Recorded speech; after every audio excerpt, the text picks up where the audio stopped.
Is your machine not running even when you try to make it work? The issue could be a needle position error.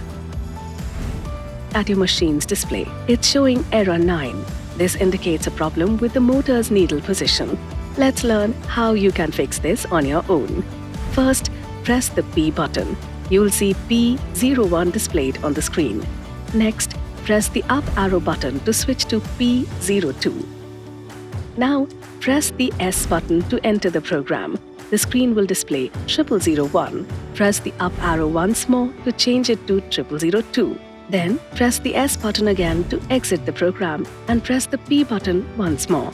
Finally, restart the machine by turning it off and then back on using the power switch. Now, run the machine and check its operation. Program reset should resolve the issue. If the problem persists, we'll move on to the next method. Loosen the 2 Allen key screws.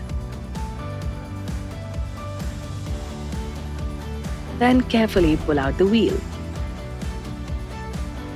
By removing these 4 screws, we will open out the control box.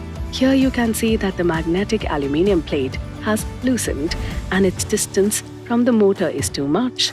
If the Allen key screw is tight, loosen it. Then press the aluminium plate closer to the motor. Ensure the screw is properly aligned with the slot at the end of the rod before tightening it firmly. The ideal distance between the motor and the aluminium plate should be no more than 1 to 2 millimeters. Now tighten the screw securely to hold it in place. Now reassemble the control box and the wheel. Then run the machine. And there you go. Your machine is running as smoothly as ever.